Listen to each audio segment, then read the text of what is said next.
आइए आप दोनों यहाँ आइए और तिलक करके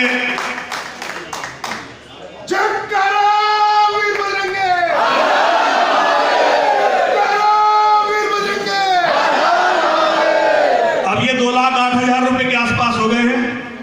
अब ये आप जो है फूल मालाओं के साथ, पुष्प वर्षा के साथ किरण जी को देंगे। मैं देना तो और चाहता था, लेकिन मां करेगी तो फिर करेंगे और कोशिश करेंगे कि हर साल तिवारी जी के परिवार के लिए एक छोटी सी एक रोटी का टुकड़ा, मैं तो इसे रोटी का टुकड़ा मानता हूं, उन बच्चों के लिए ये हमेशा शिव शक्ति धाम से कुछ ना कुछ जाता रहे।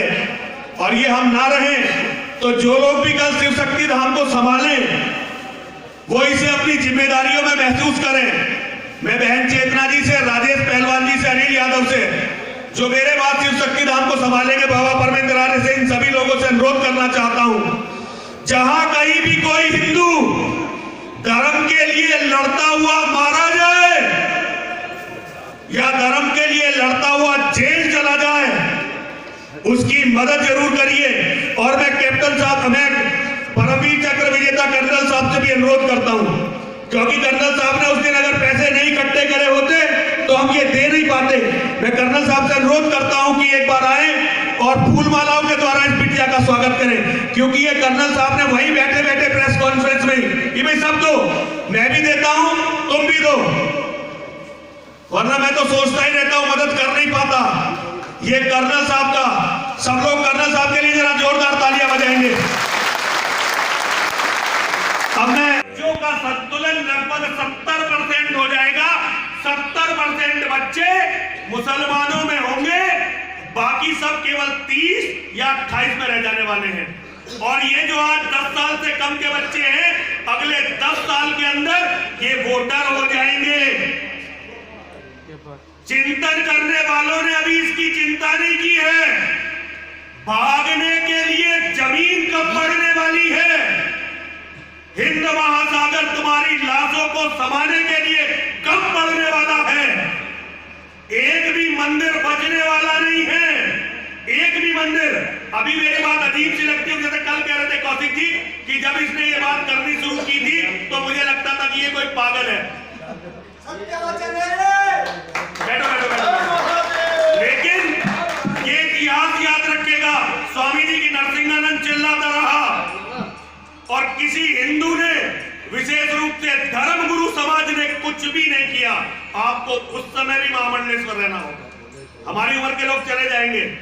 तो स्वामी जी, उन परिस्थितियों में आप क्या करेंगे ये आपको सोचना है, लेकिन ये याद रखिए कि ये जो भक्तों का समाज है, ये आज भी नेताओं पर इतना विश्वास नहीं करता जितना इस कपड़े पर विश्वास करता है। और हम लोग जो अपने पिंड दान करने के बाद सन्यासी होने का दावा करते हैं, हम नेताओं की तरह अपनी जिम्मेदारियों से भाग नहीं सकते।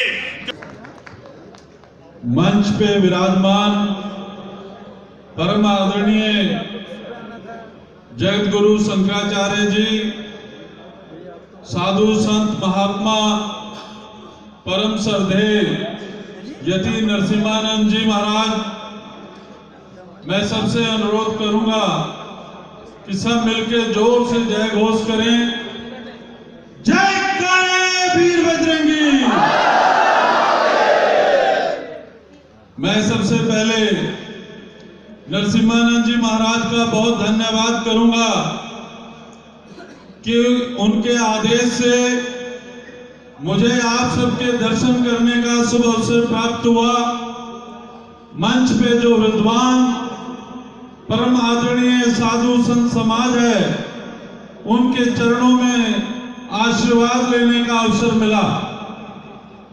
मैं इस बात से बहुत हैरान हूं कि स्वामी यति नरसिम्हानंद जी की वाणी इतनी ओजस्वी, इतनी बेबाक, इतनी निर्भीकता के साथ है कि कभी कभी मैं पंजाब में बैठा सोचता हूं कि हमने भी पंजाब में लड़ाइयां लड़ी हैं, संगीनों के साए में, बोली से नहीं गोली से। आपकी परिभाषा आतंकवाद की कुछ और हो सकती है। हमने खून की होलियां भी देखी हैं, वो दौर भी देखा है जब पंजाब में लाइन लगा करके हिंदू शब्द पूछ करके हिंदुओं को बसों से उतार करके मारा जाता रहा। पर मुस्लिम आतंकवाद के खिलाफ जिस प्रकार कमर कस के नरसिम्हा रणजी लड़ाई लड़ते हैं, उससे हमें भी कहीं ना कहीं प्रेरणा मिलती है, उससे हमें भी कहीं साहस मिलता है। हमने वो दौर देखा है पंजाब के अंदर कि हिंदू होना अपने आप में गुनाह था, हिंदू कहना और हिंदुत्व के नाम पे लड़ना मौत के नाम पे वारंट दस्तखत करने जैसा था। शाम ढलते जहां थाने बंद हो जाया करते थे, जहां गोलियों का दौर था, उस दौर से हम लोग निकल के आते। पर आज देश का माहौल बदल गया। मैं आप जैसा विद्वान नहीं हूं, मुझे आप जैसा शिक्षा का ज्ञान नहीं है, पर मैं तार्किक और प्रैक्टिकल जानता हूं कि मधुर भाषा बोलने का अधिकार उसे है जिसकी भुजाओं में शक्ति हो। मधुर भाषा वो बोले। भगवान कृष्ण को रास रचाने का अधिकार इसलिए था क्योंकि वो अपनी उंगली पे सुदर्शन चक्र धारण करने की शक्ति रखते थे। भगवान राम मर्यादा पुरुषोत्तम और मधुर वाणी के मालिक इसलिए थे कि अगर उनकी भार्य का, उनकी पत्नी का हरण हो जाए तो वो पलट के अयोध्या की ओर नहीं देखते थे, जहां थे वहां सेना का संगठन किया। चाहे वो वानर थे, चाहे वो भालू थे, उन्होंने भरत को आदेश और संदेश नहीं दिया कि मेरी मदद करो। हमारी याददाश्त कम है, हम जल्दी भूल जाते हैं कि किसी ने हमारी अनख को ललकारा है। बहुत कम लोग होंगे उन्हें लखनऊ का हत्याकांड याद होगा। आप अपने समाज को ध्यान से देखो, हमारे पंजाब से किसी लोगों ने इंदिरा गांधी का मर्डर कर दिया। पंजाब की सिख समाज ने उन्हें चुन के पार्लियामेंट में भेज दिया, मेंबर पार्लियामेंट बनाया। आपके लोग डीएम और एसपी अयोध्या के जो बाबरी विध्वंस में जिनका हाथ था, जिनकी भूमिका थी, अगर वो चुनाव के मैदान में आए तो उनकी जमानत जब्त करा दी हिंदुत्व समुदाय ने। याद नहीं रखा? आप याद कर लो, किरण तिवारी आपके बीच में। हमारे पंजाब में बेअंत सिंह हुए जिसकी हत्या की इंदिरा गांधी की, और उसकी धर्मपत्नी हुई बिमल कौर खालसा जो अंगूठा छापती केवल खड़ी हो गई चुनाव में निर्दलीय भारी मतों से विजयी होके आपके लोकतंत्र के मंदिर लोकसभा में चली गई। और आप देखते रहो, आप कहते हो गीता का ज्ञान होना चाहिए, रामायण का ज्ञान होना चाहिए।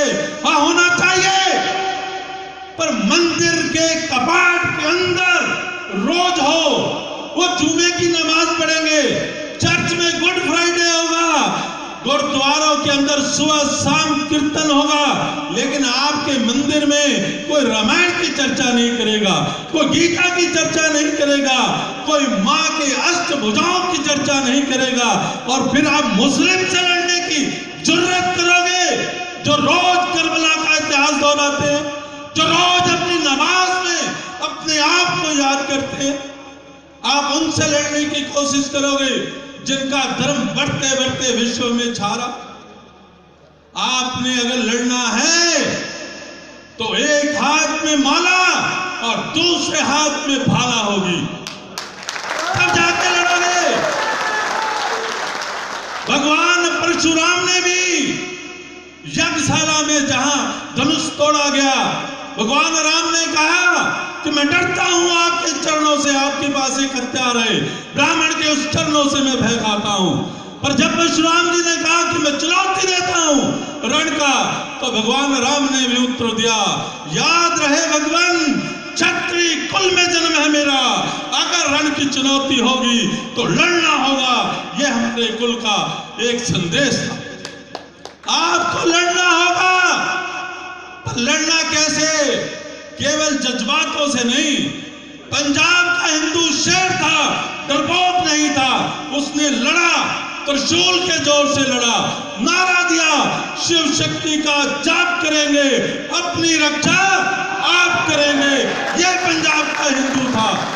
मुझे देख लो गौर से, मैं पंजाब से आता हूँ। 17 साल की उम्र में जब हम कॉलेज में गए, स्कूल में गए और हमें खालिस्तान के नारे सुने, तब हमने लड़ने का मन बनाया।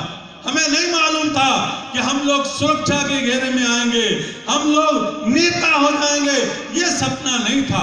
सपना ये था कि अगर इनकी खून में गर्मी है तो हमारे खून में क्या कमी है।